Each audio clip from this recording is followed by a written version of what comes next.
नमस्कार दोस्तों, मैं हूं नीलम शर्मा और आज के उत्तर प्रदेश की 25 बड़ी खबर जानते हैं तो वीडियो में बने रहे। अभी तक हमारे चैनल को सब्सक्राइब नहीं किए तो जल्दी से कर ले। उत्तर प्रदेश के संभल जिले में एक पंचायत ने शादी को लेकर 6 कड़े फरमान जारी किए हैं। जनपद की ग्राम पंचायत सैफखां सराय में किदवई बिरादरी ने शादियों में बढ़ती फिजल खर्ची और करीतियों पर लगाम कसने के लिए ऐतिहासिक कदम उठाया है। बिरादरी सदर और ग्राम प्रधान मोहम्मद नदीम की अध्यक्षता में हई पंचायत में 6 कड़े फैसलों पर सर्वसम्मति से महर लगाई गई।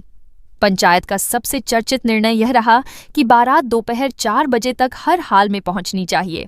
इसके बाद देरी होने पर प्रति घंटे 5,000 रुपये जुर्माना लगाया जाएगा। पंचायत का तर्क है कि समय की अनदेखी से अनावश्यक खर्च और अव्यवस्था बढ़ती है। रिश्ता तय होने के बाद निकाह से पहले दुल्हा दुल्हन के बीच मोबाइल नंबर का आदान प्रदान और बातचीत पूरी तरह प्रतिबंधित रहेगी। साथ ही शादी के दौरान मोबाइल या अन्य महंगे उपहारों के लेन देन पर भी रोक लगा दी गई है ताकि दिखावे और प्रतिस्पर्धा की प्रवृत्ति खत्म हो। पंचायत ने डीजे भांगड़ा और नाच गाने पर पूरी तरह प्रतिबंध लगाने का फैसला लिया है। दहेज के सामान को सजाकर सार्वजनिक प्रदर्शन पर भी रोक रहेगी। यदि कोई सामान भेजना हो तो शादी से 1-2 दिन पहले सादगी के साथ भेजा जाएगा। लड़का पक्ष रिश्ता तय करते समय केवल एक बार ही लड़की के घर जाएगा। बार बार आना जाना पूरी तरह बंद रहेगा। रिश्ता पक्का करते समय मोबाइल देने या मांगने पर भी पाबंदी रहेगी। पंचायत ने स्पष्ट किया है कि जो भी परिवार इन नियमों का उल्लंघन करेगा उसके खिलाफ बिरादरी सदर और पंचायत मिलकर अनुशासनात्मक कार्रवाई करेगी। पंचायत का संदेश साफ है, निकाह सादगी से हो, समय की पाबंदी रहे और दिखावे की होड़ खत्म हो। किदवई बिरादरी के इस फैसले को सामाजिक सुधार की दिशा में बड़ा कदम माना जा रहा है, जिसकी चर्चा पूरे क्षेत्र में हो रही है। यूपी के शाहजहांपुर से एक सनसनीखेज मामला सामने आया है, जहां एक महिला ने पति के एक अन्य महिला के साथ अवैध संबंधों के चलते कथित तौर पर फांसी लगाकर आत्महत्या कर ली। आत्मघाती कदम उठाने से पहले एक वीडियो बनाया जिसमें उसने कई सारे आरोप लगाए। महिला ने बताया कि वह जीना चाहती है, लेकिन 20 साल की शादी और बार बार उत्पीड़न से वह टूट चुकी है, जिसके चलते महाशिवरात्रि के दिन फंदे से लटक कर आत्महत्या कर रही है।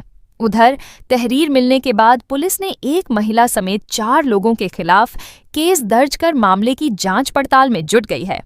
ये मामला सदर बाजार क्षेत्र का है।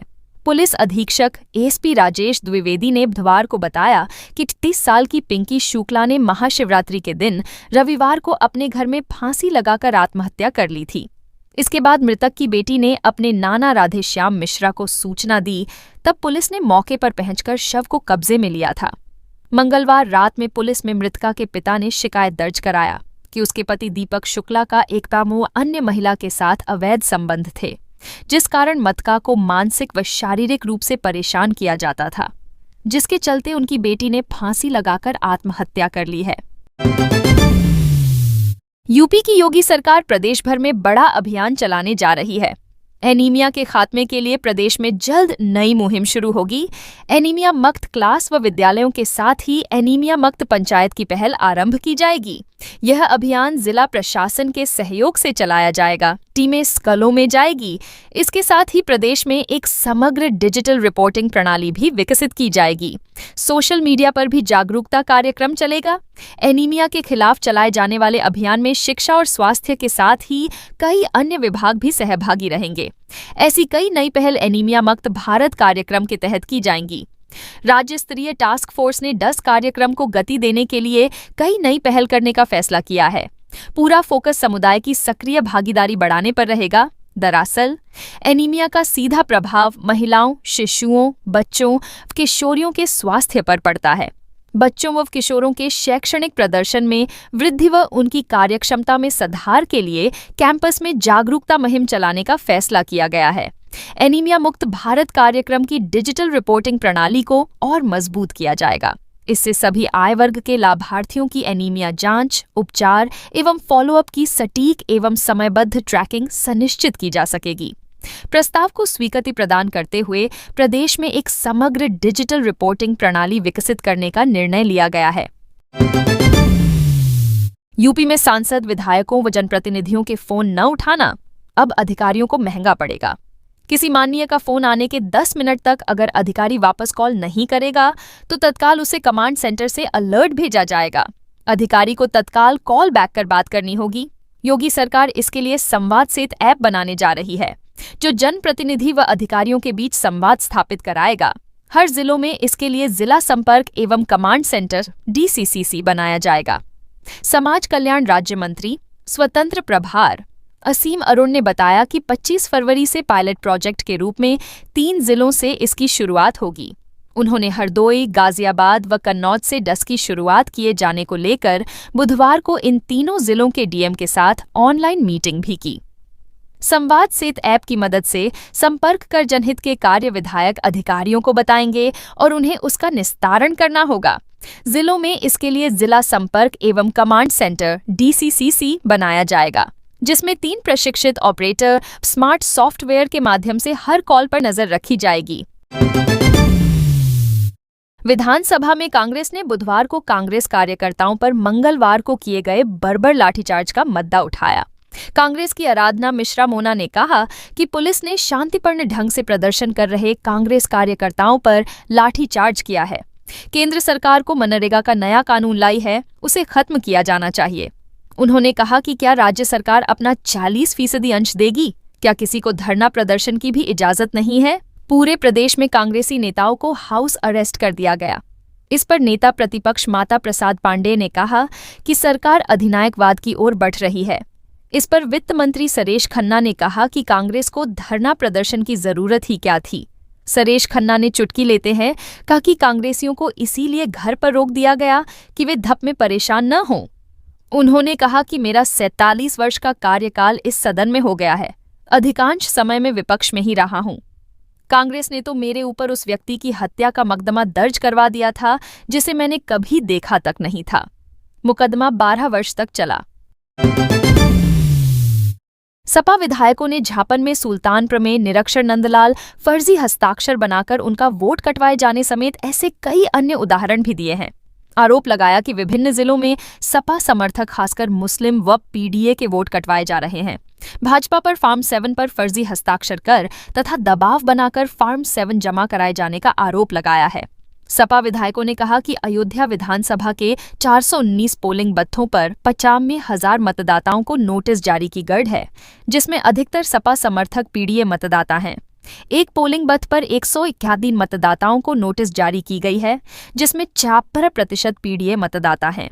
ऐसे ही अन्य विधानसभा क्षेत्रों में गड़बड़ी किए जाने का आरोप है। झापन में कहा गया कि कई जिलों में फार्म 7 में मुस्लिम समुदाय व PDA मतदाताओं के नाम वीपिक नंबर प्रिंट हैं। सभी मतदाताओं ने गणना प्रपत्र भरकर BLO के पास जमा कर दिया था और सभी का नाम मतदाता पर्ची में दर्ज है। सभी अपने दर्ज पते पर निवास कर रहे हैं। भाजपा पदाधिकारी ERO व DM पर इनके नाम काटने का दबाव बना रहे हैं।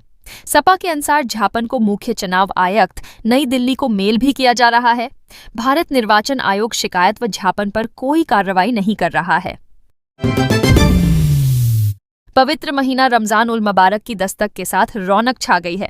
बुधवार शाम को रमजान का चांद नजर आते ही मस्जिदों और मोहल्लों में रमजान मुबारक की सदाएं गंजने लगीं। मस्जिदों में 5, 3, 2 और 1.25 पारे की तरावीह की नमाज की शुरू हो गई। गुरुवार को पहला रोजा रखा जाएगा। चांद दिखते ही चौक, नखास, अमीनाबाद और पुरानी शहर की गलियों में लोग एक दूसरे को मुबारकबाद देने लगे। मस्जिदों में विशेष इंतजाम किए गए हैं, जहां तरावीह की नमाज के लिए इमाम और हाफिज तैयार थे। मरकजी चांद कमेटी के अध्यक्ष मौलाना खालिद रशीद फरंगी और मरकजी शिया चांद कमेटी के अध्यक्ष मौलाना सैफ अब्बास ने रमजान का चांद देखे जाने की तस्दीक सूदी। अरब में 18 फरवरी से रोजे शुरू होने के बाद भारत में एक दिन बाद रमजान शुरू है। यह महीना रोजेदारों के लिए संयम, इबादत और नेकी का मौका है। शहर में बाजारों में सहरी इफ्तार की तैयारियां जोरों पर हैं, जहां फल, सूखे मेवे, हलवे और पारंपरिक व्यंजनों की बिक्री बढ़ गई है। मुस्लिम समुदाय के लोग दाएं मांग रहे हैं कि यह रमजान उनके लिए खुशहाली और अमन का पैगाम लेकर आए। लखनऊ में ठंड के मौसम में रमजान 15 साल बाद आया है, जिससे रोजे रखना अपेक्षाकृत आसान रहेगा। उलेमा का कहना है कि इस मौके का फायदा उठाकर ज्यादा से ज्यादा इबादत की जाए। युवाओं को रोजगार के अवसरों से सीधे जोड़ने के लिए कौशल विकास एवं उद्यमशीलता राज्य मंत्री स्वतंत्र प्रभार कपिल देव अग्रवाल ने बुधवार को उत्तर प्रदेश कौशल विकास मिशन यूपीएसडीएम मुख्यालय में कौशल कॉल सेंटर का शुभारंभ किया। इस अवसर पर मंत्री ने कॉल सेंटर के माध्यम से पूर्व में प्रशिक्षित एक छात्र से फोन पर सीधा संवाद कर उसके अनुभवों की जानकारी ली और उज्जवल भविष्य के लिए शुभकामनाएं दी। उन्होंने कहा कि इस पहल का उद्देश्य यह सुनिश्चित करना है कि प्रदेश के हर गांव और शहर के युवाओं तक मिशन की योजनाओं, प्रशिक्षण कार्यक्रमों तथा रोजगार अवसरों की सटीक और अद्यतन जानकारी सीधे पहुंचे। मंत्री कपिल देव अग्रवाल ने कहा कि सरकार का संकल्प है कि कोई भी युवा केवल जानकारी के अभाव में अवसर से वंचित न रहे। सही समय पर सही मार्गदर्शन देकर युवाओं को आत्मनिर्भर बनाना ही इस पहल का मूल उद्देश्य है। यह सेंटर प्रदेश के युवाओं के सपनों को नई दिशा देने और उन्हें आत्मविश्वास के साथ आगे बढ़ाने में महत्वपूर्ण भूमिका निभाएगा। उत्तर प्रदेश के कानपुर में अवैध खनन के 11 चालान पर 5.5 लाख रुपए का बकाया होने के बाद भी संबंधित वाहन को ब्लैक लिस्ट से बाहर कर दिया गया। इस संबंध में भूतत्व व खनिकर्म निदेशालय के निदेशक की शिकायत पर जांच आई तो कानपुर नगर के आरटीओ कार्यालय के वरिष्ठ सहायक प्रदीप कुमार दीक्षित दोषी को पाया गया। 10 प्रारंभिक जांच पर अपर परिवहन आयुक्त प्रशासन ने प्रदीप कुमार को निलंबित कर दिया है। प्रदीप कुमार को परिवहन आयुक्त मुख्यालय लखनऊ से संबद्ध कर दिया गया है। इस पूरे प्रकरण में शामिल अन्य अफसरों व कर्मचारियों की भूमिका पता करने के लिए परिवहन आयुक्त किंजल सिंह ने 3 सदस्यीय समिति गठित कर दी है। जांच समिति में अध्यक्ष उप परिवहन आयुक्त यात्रीकर संजय सिंह और 2 सदस्य उप परिवहन आयुक्त परिक्षेत्र कानपुर राम रतन सोनी और गोरखपुर के सहायक परिवहन आयुक्त प्रवर्तन नरेश कुमार वर्मा हैं। यूपी के मथुरा में योग गुरु बाबा रामदेव ने बुधवार को कहा कि ये देश भगवान राम, कृष्ण और हनुमान का है। बाबर का देश नहीं है, जो बाबर की बात करेगा वह बर्बाद हो जाएगा। दरअसल रमन रेती आश्रम में कार्णिक गोपाल जयंती का 55वां वार्षिक महोत्सव श्रद्धा, भक्ति और अध्यात्म के विराट संगम के रूप में मनाया जा रहा है। महावन क्षेत्र स्थित इस प्रसिद्ध आश्रम में आयोजित धार्मिक महाकुंभ में देश भर से संत महात्मा और हजारों श्रद्धालु जुटे, जिससे पूरे क्षेत्र में आस्था का सैलाब उमड़ पड़ा।